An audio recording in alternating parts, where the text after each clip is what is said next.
Hello dear students. तो आज हम एप्लीकेशन ऑफ ट्रिग्नोमेट्री के जितने भी टाइप के क्वेश्चंस आते हैं इसमें फिगर कैसे कंस्ट्रक्ट करें इस पे हम वीडियो लेकर आए हैं आपके लिए। ठीक है, ऐसे ही सरफेस एरिया एंड वॉल्यूम का भी है, उसके लिए भी हम अलग से वीडियो बना देंगे कि कैसे फिगर आपको कंस्ट्रक्ट करना है, क्योंकि इसमें अगर फिगर आप कंस्ट्रक्ट कर ले गए तो क्वेश्चन आराम से सॉल्व कर लेंगे। क्यों, ज़्यादा टफ क्वेश्चन नहीं आते हैं। आपको टैन या कॉट ऐसे कुछ लगाना होता है या साइन लगाना होता है कहीं कहीं। तो एंगल के आपको याद ही होंगे कि एंगल में साइन 60, टैन 60, टैन 45 कितना होता है, सब याद कर लेना। बाकी सब कुछ फिगर ही है। तो आओ स्टार्ट करते हैं एप्लीकेशन ऑफ ट्रिग्नोमेट्री। ठीक, हाँ, ये क्वेश्चन जो हमारा है ये हमारे उसका ट्रायंगल का क्वेश्चन है। सिमिलरिटी से क्वेश्चन ही सॉल्व होगा, ये एप्लीकेशन का नहीं है, लेकिन इसका फिगर थोड़ा अच्छा है। आप कई बार एग्जाम में पूछा गया है, तो मैं सोचा कि पहला क्वेश्चन ये रख देते हैं। इसमें कह रहा है अ वर्टिकल स्टिक जो कि 10 सेंटीमीटर लॉन्ग है, एक शैडो कास्ट कर रही है 8 सेंटीमीटर लॉन्ग। एक वर्टिकल स्टिक है, ठीक। अब मान लो सन इस साइड है, तो वर्टिकल स्टिक कुछ मैं ऐसे बना दे रहा हूँ। देखो, ये जो कि 10 सेंटीमीटर लॉन्ग है, इसका शैडो कितना है 8 सेंटीमीटर, ठीक। और जस्ट उसी टाइम पे एक टावर है। अब सन इधर है तो इधर ही एक टावर होगा। Cast a shadow 30 metre long, इसका शैडो भी 30 मीटर लॉन्ग है, यानी कि यहां से यहां तक। Determine the height of the tower, तुमको ये एच निकालना है, तो इसको हम मिला देते हैं ऐसे।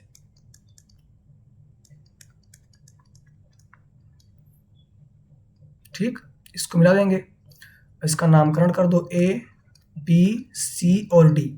अब और ई, अब ट्रेंगल डी सी ई यानी कि ये वाला ट्रेंगल इस पूरे बड़े ट्रेंगल के यानी कि ए बी डी के सिमिलर हो जाएगा। क्यों, ये 90 डिग्री, ये 90 डिग्री, तो ये इसके पैरेलल हो गया। और वैसे कह लो ये 90 और ये दोनों में कॉमन है एंगल, तो सिमिलर हो जाएगा। सिमिलर होने के बाद इस साइड और ये छोटी साइड है, ये पूरी बड़ी साइड के बीच में हम रिलेशन निकाल लेंगे, ठीक, रेशियो। तो हमारा आंसर आ जाएगा। अच्छा क्वेश्चन था, हमको एच निकालना है इसमें। चलते हैं अब एप्लीकेशन टू ट्रिग्नोमेट्री का पहला क्वेश्चन। देखो, इसमें कह रहा है एन ऑब्जर्वर जो कि 1.5 मीटर टॉल है, यानी कि कोई इंसान है जो कि 1.5 मीटर का है, ठीक, 1.5 मीटर का है, बना दिया मैंने इंसान को, ठीक। ये है 28.5 metre away from a tower. देखो, ऐसे क्वेश्चंस में करना क्या होता है हमको, मतलब जितने भी एप्लीकेशन ऑफ ट्रिग्नोमेट्री के क्वेश्चन है, जो भी लाइन में कहते जाए टू द लाइन वैसा वैसा फिगर बनाते जाओ। अब कह रहा है 28.5 मीटर अवे एक टावर है जो कि 30 मीटर हाई है, तो इससे चाहे इस तरफ बना दो चाहे इस तरफ। मैं इस तरफ प्रेफर करता हूँ, तो इस तरफ बना दिया मैंने। 28.5 मीटर अवे एक टावर है जो कि 30 मीटर लॉन्ग है, तो 30 मीटर लॉन्ग यानी कि लेंथ में हाई है ये, ठीक। Find the angle of elevation of the top of the tower from his eye, तो इस इंसान की आई यहाँ होगी। एंगल ऑफ एलिवेशन का मतलब नीचे से ऊपर की तरफ एंगल, इसे बोलते हैं एंगल ऑफ एलिवेशन, ठीक, ये। और एंगल ऑफ डिप्रेशन, अगर हम यहाँ पे हॉरिजॉन्टल खींच दें तो ये एंगल ऑफ डिप्रेशन हो जाएगा डी, क्योंकि ये भी हॉरिजॉन्टल ये भी हॉरिजॉन्टल, तो ये इसके पैरेलल हो जाएगी। और पैरेलल है और देखो जेड बन रहा है, तो D is equal to E alternate angle, ठीक। तो इसके आई से एंगल ऑफ एलिवेशन यानी कि नीचे से कि ऊपर तरफ, यानी कि यहां से उसके टॉप तक, इसको मिला दो हॉरिजॉन्टल को, यानी कि ये एंगल पूछ रहा है।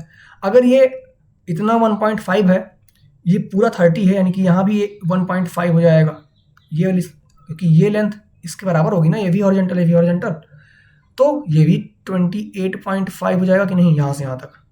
अब ये 28.5 तो ये भी एक हॉरिजॉन्टल है, तो 28.5 ये भी हो जाएगा। लगा दो tan थीटा लगाना। tan थीटा जब आप लगाएंगे तो दिस अपॉन में दिस, यानी कि 28.5 अपॉन 28.5 1 आ जाएगा, यानी कि theta is equal to 45। Solve भी कर दिया मैंने, बाकी सॉल्व नहीं करूंगा, बस केवल फिगर बनाना है हमको। कह रहा a person standing on the bank of a river observes that the angle subtended bye a tree on the opposite bank. तो एक रिवर है, चलो मान लो मैंने रिवर बना दिया, डैश से बनाते हैं थोड़ा अच्छा लगेगा, ठीक। ये मैंने रिवर बना दिया, रिवर जमीन पे ही होती है ना, तो जमीन पे बना रहे हैं। इसके एक साइड पे एक इंसान खड़ा हुआ है, जहां पे मान लो खड़ा हुआ है, ठीक। ये तो कह रहा है person standing on the bank of a river observes that the angle subtended bye a tree on opposite bank. तो यहाँ पे अपोजिट बैंक पे खड़ा हुआ है। अब एक ट्री है, वो कितना एंगल सबटेंड कर रहा है? 60 डिग्री। तो 60 डिग्री सबटेंड कर रहा है, ठीक। लो अपोजिट बैंक, ये ट्री दूसरे बैंक पे है ना, तो यहाँ से 60 डिग्री इसने सबटेंड किया। फिर व्हेन ही रिट्रीट्स मतलब पीछे की तरफ गया 20 मीटर फ्रॉम द बैंक। अब ये यहाँ बैंक पे खड़ा था, यहाँ से 20 मीटर वो पीछे गया, तो 20 मीटर पीछे चला गया, ये 20 मीटर हो गया यहाँ से यहाँ तक, ठीक। He finds the angle to be 30 degree. अब यहाँ से एंगल कितना पाया वो? 30 डिग्री। तो फिर से मिला दो टॉप ट्री का, और 30 डिग्री हो गया। Find the height of the tree, यानी कि हमको ये h निकालना है अब। And the width of the river, river क्या है? यही तो है ये, तो इसको x मान लो विड्थ ऑफ द रिवर को। तो फिर 2 बार tan लगाना है, एक बार tan 30 और एक बार tan 60, निकल जाएगा, दोनों हो जाएगा ना। अच्छा क्वेश्चन है ये, ध्यान देना। जैसे यहाँ पे कोई भी एंगल अगर कह रहा है, अगर 60 बोल रहा है और 30 दोनों साथ बोल रहा है, तो पक्का है कि 60 आगे होगा और 30 पीछे होगा। क्यों? क्योंकि जैसे से हम दूर जाते हैं ना बेस से, यहाँ बेस से जैसे से हम दूर जाते हैं, वैसे वैसे एंगल छोटा होता जाता है। क्यों? जैसे से हम दूर जाएंगे वैसे एंगल छोटा ही होता जाएगा ना। ध्यान रखना इस चीज़ का। एंगल का मतलब होता क्या है? एंगल का मतलब कि इसके और इस साइड के बीच में कितना झुकाव है, ठीक है। तो वही एंगल, जैसे से हम दूर जाएंगे तो झुकाव कम होता जाएगा, और जैसे से हम पास होते जाएंगे वैसे वैसे ये बढ़ता जाएगा ना, ये झुकाव, इसके बीच का झुकाव, ये देखो बढ़ता जा रहा है। एकदम पास आ जाएंगे तो लगभग 90 हो जाएगा। तो ध्यान रखना है, इस कॉन्सेप्ट का यूज बहुत आएगा। नेक्स्ट पे चलते हैं। A boy is standing on the ground and flying a kite. तो एक लड़का ग्राउंड पे खड़ा है, इसकी हाइट तो दी नहीं है। जब हाइट नहीं दी होती है ना किसी लड़के की, किसी इंसान की, तो उसका लगभग हम पॉइंट लेते हैं। तो एक बॉय है जो कि ग्राउंड पे खड़ा होके एक काइट फ्लाई कर रहा है, जो कि जिसकी स्ट्रिंग कितनी है? 150 metre of the string at an elevation 30 degree. तो ये ऐसे काइट को फ्लाई कर रहा है। अब हॉरिजॉन्टल से ही होगा ना, हॉरिजॉन्टल बनाना ही पड़ेगा। कितने पे? 30 डिग्री पे, एलिवेशन पे, ठीक।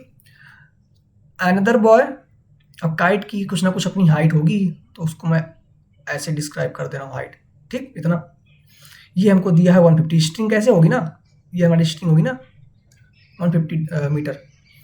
Another boy is standing on the roof of a 25 metre building and flying a kite at an elevation 45। एक और लड़का है जो कि 45 डिग्री के एलिवेशन पे, यानी कि नीचे से ऊपर की तरफ का angle. Find the length of the string required. अब इस दूसरे वाले बच्चे की लेंथ ऑफ द स्ट्रिंग निकालना है by the second boy, so that the two kites just meet. दोनों काइट कब मिलेंगी? यानी कि यहाँ पे मिलेंगी, जहाँ उसकी भी काइट होगी। If both the boys are on opposite side. ओहो, एक लड़का अगर इस साइड है, इस साइड, तो दूसरा लड़का इस साइड है, तो ये 25 metre high building, 25 metre high building पर काइट उड़ा रहा है। तो बना दो भाई 25 मीटर हाई बिल्डिंग। ये हो गया 25 मीटर बिल्डिंग से काइट, यानी कि यहाँ से काइट उड़ा रहा है। ये बिल्डिंग पे खड़ा हुआ है 25 मीटर, ठीक।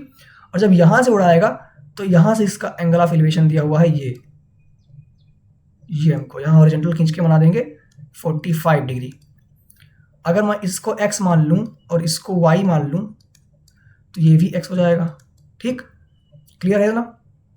अब हमको निकालना क्या है? ये निकाल, वैसे हमको x से यहाँ मतलब भी नहीं था, हमको तो ये निकालना है ना, लेंथ ऑफ द स्ट्रिंग निकालना है। लेंथ ऑफ द स्ट्रिंग यानी कि इस लड़के की लेंथ ऑफ द स्ट्रिंग कितना होगी? ये l निकालना है। लेकिन इसके लिए पहले हमारे पास ये होना जरूरी है, ये या फिर ये बेस होना जरूरी है। क्यों? तो हमको x या y तो निकालना ही पड़ेगा। तो आप लोग निकालेंगे इसको, ठीक। सारे क्वेश्चंस आप लोग सॉल्व करेंगे, सारे क्वेश्चन आप लोग सॉल्व करेंगे और कमेंट में इसका सभी क्वेश्चंस का आंसर देगा क्वेश्चन वाइज, कि क्वेश्चन नंबर 1 का इतना आंसर आया, क्वेश्चन नंबर 2 का इतना आंसर आया।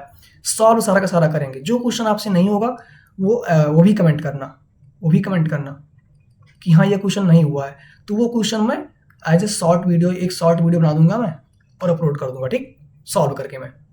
बाकी मैं फिगर सबका कंस्ट्रक्ट कर दे रहा हूँ, सॉल्व करना है आप लोगों को, ठीक। चलो फिर चलते हैं 5th क्वेश्चन पे। An aeroplane flying horizontally 1000 metre above the ground, तो एक एरोप्लेन फ्लाई कर रहा है 1000 मीटर ऊपर ग्राउंड से, ये हमारा ग्राउंड हो गया, तो 1000,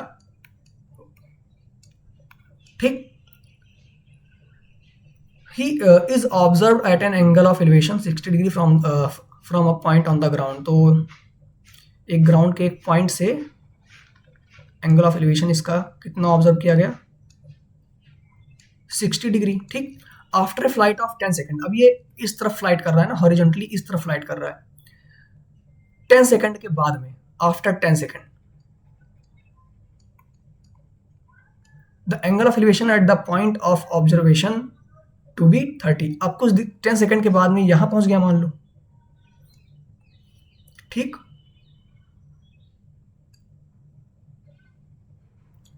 तो कह रहा then the angle of elevation at the point of observation, जहां हम पहले से ऑब्जर्व किए थे, यानी कि यहीं से, यानी कि इसी पॉइंट से चेंज होकर कितना हो गया। अब भाई जब इतना यहाँ पहुंच जाएगा तो अगर हम इसको मिलाएंगे तो वैसे भी देख लो, देखो अगर हम इसको जब मिला रहे हैं तो वैसे भी देख लो कितना बन गया, आप एंगल कम हो गया ना, 30 डिग्री हो गया, ठीक। Find the speed of the plane, तो आप लोगों को स्पीड ऑफ द प्लेन निकालना है, स्पीड ऑफ द प्लेन, ध्यान देना, मीटर पर सेकंड में निकालना है। निकालो भाई, फिर इसको निकालना बताना, अगर नहीं आएगा तो हम बताएंगे, ठीक। फिगर समझ में आ गया होगा, चलते हैं नेक्स्ट पे।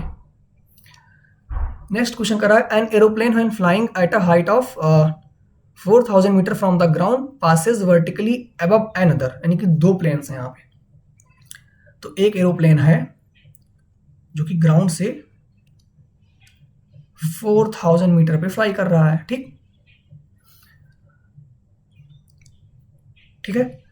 Passes vertically above another plane at an instant, तो ये जो प्लेन है, जो वो वाली प्लेन जो कि 4000 मीटर पे फ्लाई कर रही है, वो किसी और प्लेन के ऊपर से जब गुजरती है, यानी कि दूसरी प्लेन इसके नीचे कहीं यहाँ पे है, ठीक, कह रहा है ना अबव अनदर, यानी कि ये वाली प्लेन 4000 मीटर पे जो उड़ रही है वो किसी और के ऊपर से निकल रही है at an instant when the angles of the elevation of the two planes from the same point on the ground, यानी कि ग्राउंड पे एक सेम पॉइंट से दोनों का एंगल ऑफ एलिवेशन, मतलब नीचे से ऊपर की तरफ का एंगल, ये वाला एंगल और ये वाला एंगल कितना कितना है, 60 डिग्री एंड 45 डिग्री, ठीक। अब बताओ 60 कौन सा होगा, 45 कौन सा, तो 60 बड़ा है यानी कि ये पूरा का पूरा 60 होगा, और 45 छोटा है यानी कि 45 डिग्री होगा, ठीक। Find the vertical distance between the aeroplanes at that instant, यानी कि ये वर्टिकल डिस्टेंस, इसको मैं एक्स बोल दे रहा हूँ, ये निकालना है हमको, ये दोनों के बीच की डिस्टेंस कितनी है, हो जाएगा। ये अगर एक्स बोल दिया तो ये हाइट कितनी हो जाएगी, यानी कि यहाँ से यहाँ तक पूरा 4000 है, तो 4000 माइनस एक्स हो जाएगी, ये हाइट, यानी कि यहाँ से यहाँ तक की हाइट, ये हाइट, ठीक है। और पूरा हमारा 4000 है, ये हो जाएगा। करना इसको कुछ वाई वगैरह कुछ मान लेना, सॉल्व करना, 2 बार 10 लगाना है। 7वां नहीं आएगा तो बताना, हम बताएंगे। An aeroplane at an altitude of 200 metre observes the angles of depression of opposite points, तो एक एरोप्लेन है जो कि 200 मीटर के एल्टीट्यूड पे उड़ रही है, ठीक, 200 मीटर, वो ऑब्जर्व कर रहा है एंगल ऑफ डिप्रेशन, यानी कि नीचे, ऊपर से नीचे की तरफ एंगल। अब एरोप्लेन ऊपर उड़ रही है ना, तो नीचे की तरफ ही ऑब्जर्व करेगा, जायज़ सी बात है, और ऊपर से नीचे की तरफ एंगल ऑफ डिप्रेशन होता है, वही लिखा हुआ है। Opposite points on the 2 banks of a river, तो एक रिवर के ऊपर से उड़ रही है प्लेन, यानी कि नीचे रिवर है ये, तो एक बैंक इसका यहाँ हो गया और दूसरा बैंक रिवर का यहाँ हो गया, तो यहाँ ऑब्जर्व कर रही है इसको और इसको, यहाँ मान ले, ठीक है, ठीक। 45 और 30, किसी को भी जिसको मर्जी 45 मान लो, जिसको मर्जी 60 मान लो, मैंने ऐसे मान लिया। Find the width of the river, इसको इतने को x मान लेना, इसको इतने को y मान लेना, यानी कि हमको निकालना क्या है, x प्लस वाई क्या होगा, ठीक। एंगल हमको कितना कितना दिया, अब देखो एंगल ऑफ डिप्रेशन ऐसे यहाँ लिखते हैं, लेकिन angle of depression is equal to angle of elevation होता है, तो हो जाएगा इधर भी, ठीक। तो उम्मीद है कि ये क्वेश्चन समझ में आ गया होगा, कोई दिक्कत नहीं होगी। अपोजिट साइड बोला था तो मैंने अपोजिट साइड ले लिया। अब 2 opposite sides of the bank of river, अब बैंक ऑफ रिवर नीचे ही होगी ना, तो नीचे ही बनाना पड़ेगा, ठीक। तो ये हमारी रिवर हो गई यहाँ से लेकर यहाँ तक। चलो 8वां question, the shadow of a flag stack is 3 times as long as shadow of the flag stack when the sun rays meets the ground at an angle, ये 600 नहीं लिखा है, 60 डिग्री है, ठीक, 60 डिग्री, यानी कि shadow of a flag staff is 3 times as long as shadow of a flag staff when the sun rays meets the ground at an angle 60 degree.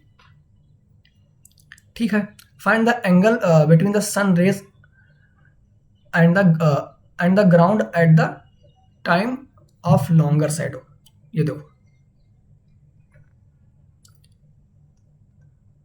ये हमारा हो गया फ्लैग स्टैक हो गया, ठीक। ये 3 times है as long as shadow of flag staff when the sun rays meets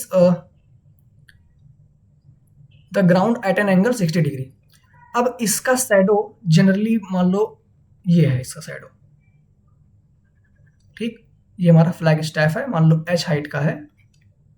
the shadow of flag stack is 3 times as long as the shadow of flag stack on the sun rays meets the ground at an angle 60 degree. तो इसका shadow ये हो गया x, ठीक। अब जब angle 60 degree हो, तो एक मैं और इसी का ऐसे बना रहा हूं, देखो, जब एंगल 60 डिग्री हो, ये, ठीक, यहां पे मान लो एंगल कोई है थीटा है कुछ मान लो, ठीक। अब इसकी हाइट तो h ही है, हाइट तो वही रहेगी, शैडो चेंज हो रहा है, ये 60 डिग्री एंगल पे है, ठीक। तो यहाँ पे मान लो y है इसके शैडो की लेंथ, तो वही बोल रहा है the shadow of a flag stack is 3 times, यानी कि जो x है ये x, ये 3 टाइम्स है, 3 times as long as the shadow of the flag stack when the sun rays meets the ground at an angle 60 degree. 3 times जब 60 degree से तब कितना शैडो लिए हैं हम, y, ये हो गया इनमें relation, x is equal to 3y दिया हुआ है। Find the angle between the sun rays and the ground at the time of longer shadow. तो लॉन्गर शैडो के टाइम पे क्या होगी, यानी कि हमको थीटा निकालना है, ठीक है, एंगल ऑफ एलिवेशन निकालना है, तो बताना कितना होगा ये एंगल, ठीक। x हमारा इससे 3 टाइम्स है, तो ये थीटा क्या होगा बताना। वैसे ये दोनों फिगर आप कंबाइन बना सकते हैं, क्यों आप लोग बताएंगे, तो आप लोग बताना, ठीक है, कि इसका आंसर कितना है। नहीं कर पाएंगे तो हम इस क्वेश्चन को सॉल्व कराएंगे ठीक है। बाकी फिगर में बना दिया हूं, अलग अलग सेपरेट समझा के बना दिया हूं। अच्छा, लॉन्गर शैडो, अगर लॉन्गर शैडो यानी कि हमारी जो x है ये लॉन्गर शैडो है, तो ये थीटा पक्का है। लॉन्गर शैडो यानी कि इस y से बड़ा होगा तो पक्का है कहीं ना कहीं इधर आके ऐसे मीट करेगा, ये, यानी कि थीटा पक्का है 60 से कम ही आएगा। तो ऐसा भी आप लोग सोच सकते हैं, ठीक है, ये x ऐसे सोच लो, कंबाइंड फिगर ऐसे बना सकते हैं इसको, ठीक। चलो करना बताना। वैसे यही फिगर ज़्यादा इफिशियंट है एज कंपेरिजन टू दिस, ठीक है, ध्यान रखना इस क्वेश्चन को। नहीं कर पाना तो बताना। Question number 9, a vertically straight tree 15 metre high. तो एक वर्टिकली स्ट्रेट ट्री है जो कि 15 मीटर हाइट का है, is broken by the wind in such a way that it top just touches the ground. मान लो ये यहाँ से टूट गया, जब ये यहाँ से टूटा तो इसका जो ऊपर का पार्ट था वो आके ग्राउंड से टच किया ऐसे, ठीक, at an angle 60 degree with the ground. At what height from the ground did he break, यानी कि हमको ये x निकालना, ये किस हाइट से टूटा है। हो जाएगा, करना, नहीं कर पाना तो बताना, इजी क्वेश्चन, ठीक। तो ये हमारा ये है ना, ये इसका हाइपोटेनस, ये यही वाली लेंथ होगी, यही वाली, क्योंकि यही पार्ट आके नीचे टच किया होगा ना, ध्यान रखना इसका। 10th, from a point P on the ground the angle of elevation of the top of a 10 metre tall building is 30 degree. Ground पे एक पॉइंट P है, ठीक, और एक 30 मीटर टॉल बिल्डिंग है, 30 मीटर टॉल बिल्डिंग बना दो ऐसे, ठीक। इसका एंगल ऑफ एलिवेशन कितना है, यहाँ से 30 डिग्री है। A flag is hosted at the top of the building. इस बिल्डिंग के ऊपर एक फ्लैग है, ठीक, एक फ्लैग होस्ट किया जा रहा है। At the top of the building and the angle of elevation of the top of the flag step, यानी कि इस फ्लैग स्टैप का टॉप ये फ्रॉम पॉइंट P इज 45, तो ये है 45 degree. Find the length of the flag step, यानी कि ये हमको h निकालना है। अगर मैं इसको h मान लूँ, लेंथ ऑफ फ्लैग स्टैप यहाँ से यहाँ तक, ठीक, ये h निकालना है। And the distance of the building from the point P, ये भी निकालना है, x भी, ठीक, निकाल लेंगे आप लोग, हो जाएगा। तो इस क्वेश्चन को सॉल्व करना। 10 मीटर टाल बिल्डिंग है, यानी कि बिल्डिंग की लेंथ यानी कि यहाँ से यहाँ तक 10 मीटर दिया है, करना है इसको। 11th, the angle of depression of the top and the bottom of 8 meter tall building from the top of a multi-storied, वाह क्या क्वेश्चन है बिल्डिंग। अब क्वेश्चन बोल रहा है कि एंगल ऑफ डिप्रेशन, यानी कि किसी बिल्डिंग के टॉप और बॉटम का angle of depression from the top of a multi storeyed building. अब बताओ मल्टी स्टोरेड बिल्डिंग बड़ी होगी कि एक सिंगल स्टोरेड बिल्डिंग बड़ी होगी? बिल्डिंग बड़ी होती है कि मल्टी स्टोरेड बिल्डिंग बड़ी होती है? ऑब्वियस सी बात है भाई, मल्टी स्टोरेड बिल्डिंग बड़ी होगी। अरे यार, तो मैं ये बना रहा हूँ मल्टी स्टोरेड बिल्डिंग, बड़ी बिल्डिंग, और ये बना दे रहा हूँ एक छोटी सी बिल्डिंग बगल में इसके। अब angle of depression of the top and the bottom of 8 metre tall building, ये 8 मीटर टाल बिल्डिंग है छोटी वाली, from the top of a multi storeyed building, यानी मल्टी स्टोरेड बिल्डिंग के टॉप से इस छोटी बिल्डिंग के टॉप का और इस छोटी बिल्डिंग के बॉटम का, ये एंगल ऑफ डिप्रेशन हमको दिया हुआ है। कितना कितना? ये 30 डिग्री दिया है पहले टॉप का, और ये कितना दिया है? 45 डिग्री दिया है। तो अगर मैं यहाँ भी हॉरिजॉन्टल खींच दूंगा तो ये 30 डिग्री हो जाएगा, और ये पूरा है 45, तो ये 45 डिग्री हो जाएगा, ठीक। Find the height of the multi storeyed building, capital H मान लो। अगर ये कैपिटल H है यहाँ से यहाँ तक और यहाँ से यहाँ तक, तो 8 ही हो जाएगा। बस यही निकालना है आपको, h आराम से निकल जाएगा। इसको x वगैरह कुछ मान लेना। समझ में आया कि नहीं? अच्छा क्वेश्चन है। Question number 12th, a 1.5 meter tall boy is standing at some distance from a 30 meter tall building। एक 30 मीटर टॉल बिल्डिंग है ऐसे, ठीक, इससे कुछ डिस्टेंस पे अब यहाँ पे इसकी हाइट दी है 1.5 मीटर हाई बॉय, 1.5 मीटर का ये लड़का खड़ा हुआ है। The angle of elevation from his eyes to the top of the building increases from 30 to 60 as he walk towards the building. जब ये लड़का पहले यहाँ था, कुछ दूरी चलने के बाद यानी यहाँ पहुँच जाएगा, तो यहाँ से एक एंगल ऐसे बनाएगा अपनी आई से इसके टॉप पे, और यहाँ से भी एक एंगल बनाएगा। अब वो वाला कॉन्सेप्ट आपके काम आएगा जो मैंने अभी लास्ट में बताया था। तो ये एंगल, यहाँ पे दो एंगल की बात की गई है, 30 और 60। वैसे इसमें कहा है कि पहले 30 था, चलने के बाद 60 हो गया, ठीक है। पहले 30 था, चलने के बाद 60 हो गया, तो इसमें तो पहले ही बता दिया है। तो आपको निकालना क्या है? Find the distance he walk towards the building, यानी कि ये डिस्टेंस कितनी है, x, कितना दूर वो चला बिल्डिंग की तरफ, इसको y मान लेना। तो ये x है, ये y है, आपको x ही फाइंड करना है। फाइंड नहीं आएगा तो बताना। ये अगर 1.5 है तो ये भी तो वही लड़का है 1.5, और ये भी 1.5 हो जाएगा, यानी कि ये इतना कितना हो जाएगा, ये हो जाएगा 28.5, ये यहाँ से यहाँ तक करना है इसको। 13th, a 1.2 meter tall girl spots a balloon moving with the wind in a horizontal line at height 88.2। तो एक बैलून है ठीक, ये जो कि 88.2 के हाइट पे, 88.2 हाइट पे हॉरिजॉन्टली मूव कर रहा है, यानी कि इस तरफ मूव कर रहा है, ठीक।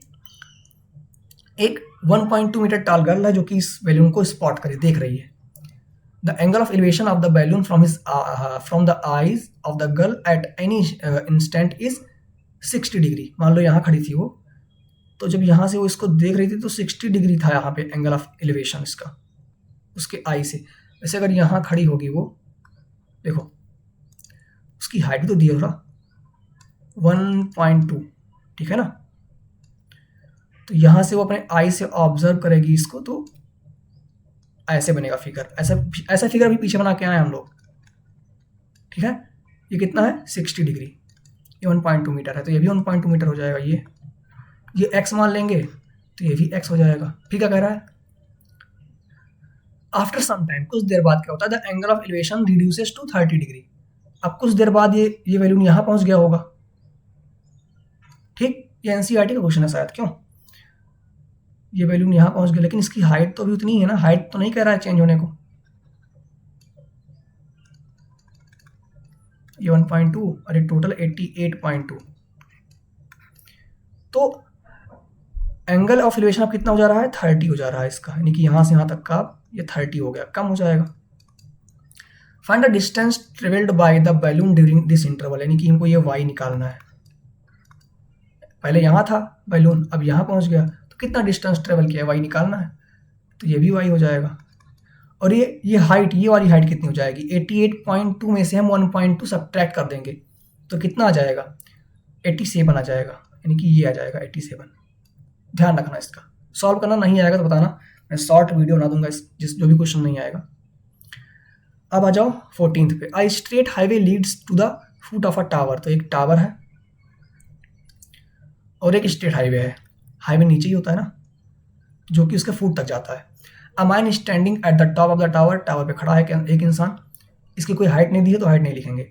Observes a car eight an angle of depression, अब यहाँ से नीचे की तरफ देखेगा तो एंगल ऑफ डिप्रेशन ही बनेगा ना, 30 degree,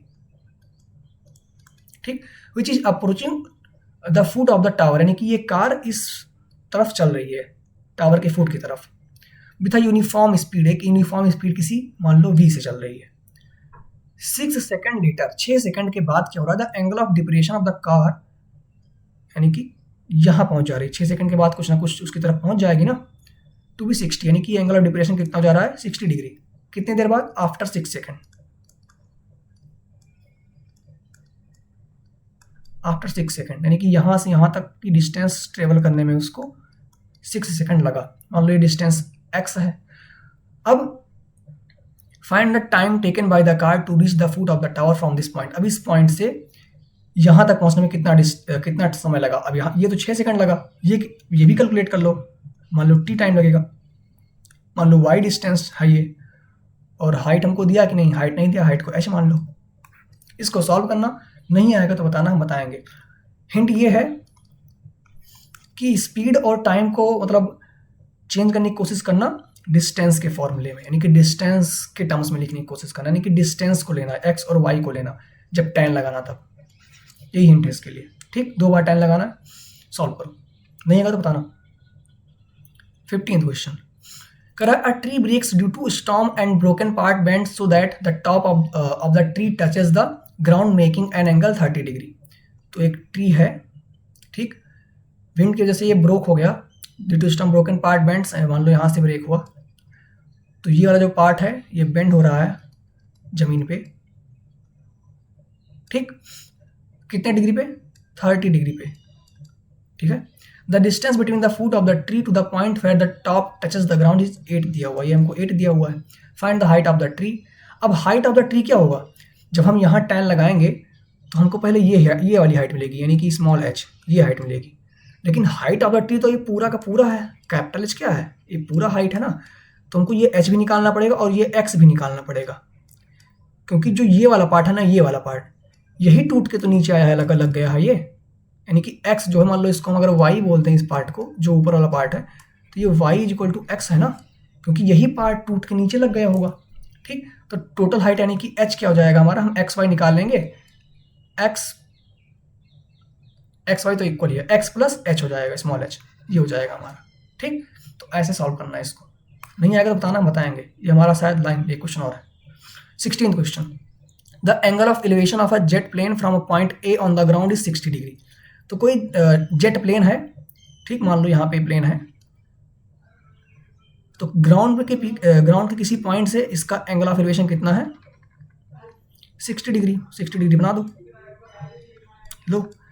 after a flight of 30 second, 30 second के बाद ये कुछ ना कुछ यहाँ पहुंच जाएगा। ये क्वेश्चन ऐसा वाला किए हो आप लोग, वही बैलून टाइप का है। 30 सेकंड के बाद यहाँ पहुँच जाएगा। अब यहाँ से इसका कह रहा है एंगल ऑफ एलिवेशन कितना हो गया, 30 डिग्री हो गया। यही तो बोल रहा है। If the jet plane is flying at a constant height, तो कांस्टेंट हाइट लिखा हुआ है 3600 √2 और √3 मीटर, तो ये भी 3600 √3 हो जाएगा ये हाइट। ठीक, find the speed of the jet plane. बहुत अच्छा क्वेश्चन। इस इतने को x मान लो, इस इतने को y मान लो। स्पीड निकालना है आपको, speed of the jet plane कितना है। ठीक, टाइम तो आपको दिया ही है, आफ्टर ये 30 सेकंड दिया हुआ है, ये इतना कवर करने में उसको 30 सेकंड लगा। तो निकालो इसकी स्पीड कितनी है, स्पीड बताना। इस क्वेश्चन को जरूर करना, बहुत इंपॉर्टेंट क्वेश्चन है, इस बार के एग्जाम के लिए मोस्ट IMP है। तो आप लोग ये करना पूरा, सारे क्वेश्चंस का आंसर लिखना कमेंट में, नहीं आएगा वो भी क्वेश्चन लिखना कि हाँ भैया क्वेश्चन नहीं आया है, तो मैं क्वेश्चन अलग से शॉर्ट वीडियो बना के अपलोड कर दूंगा। ठीक, तो यह हमारा आखिरी क्वेश्चन था। मिलते हैं फिर नेक्स्ट चैप्टर में, जो कि सरफेस एरिया एंड वॉल्यूम है, उसका भी हम फिगर बनाना बताएंगे और कैसे उसमें कैलकुलेट करना है सरफेस एरिया एंड वॉल्यूम, उसमें कैसे कैलकुलेट करना है, क्या क्या हमको उसमें करना होता है, उस पर बेस्ड भी हम क्वेश्चन लेकर आएंगे। कैलकुलेशन में नहीं कराया हूँ, फिगर बनवाया हूँ। अगर आप नहीं कर पा रहे हैं इसके बाद भी तो बताना, वो क्वेश्चन मैं करवा दूंगा। ठीक, चलते हैं फिर, मिलेंगे आपसे नेक्स्ट वीडियो में। तब के लिए धन्यवाद, थैंक यू। लगे रहो, खूब आगे बढ़ो, अच्छे से प्रिपरेशन करो। ठीक, बाय। 16 क्वेश्चन हम लोग किए हैं आधे घंटे में। Thank you.